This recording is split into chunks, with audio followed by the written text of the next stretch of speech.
नमस्कार दोस्तों, स्वागत है आपका बाना बजूर में। जी हाँ दोस्तों, बात करें कि पावर स्टार पवन सिंह जी जो न्यू सॉन्ग है तहलका मचा कर रख दिया, विरोधी एकदम हालत खराब कर दिया है विरोधी का ये सॉन्ग। जी हाँ दोस्तों, ये सॉन्ग पर मतलब क्या बताएं, एक स्टार हैं जो कि अपने आप को बहुत बड़ा ट्रेंडिंग स्टार कहते हैं। और जब पवन सिंह का गाना आता है ना तो ट्रेंडिंग स्टार जो है वो फल मतलब हम क्या बोले, पेंडिंग स्टार बन जाते हैं और पावर स्टार बन जाता है उस दिन ट्रेंडिंग स्टार। जी हाँ दोस्तों, मजा आ गया ये सॉन्ग सुनकर और रिस्पॉन्स देखकर आप लोग को।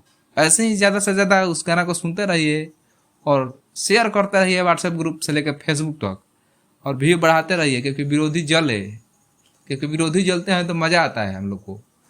दोस्तों, ढेर लोग अपने आप को बोलते हैं कि हम ट्रेंडिंग स्टार हैं। अब बुलवाते हैं दो चार गो चमचा से, तो सुन ले उनको। हम बताते हैं कि जब पापा के उनका गाना आता है ना तो ट्रेंडिंग स्टार चल जाते हैं पेंडिंग में, और उनका पापा आ जाते हैं नंबर वन पर ट्रेंडिंग में। जी हाँ दोस्तों, पावर स्टार पवन सिंह के जितने भी फैन हैं वीडियो को लाइक करें, कमेंट करें और ज़्यादा से ज़्यादा सब्सक्राइब कर ले इस चैनल को, ताकि आप तक हमारी न्यूज़ पहुंच सके, और बेल आइकन को दबा लें।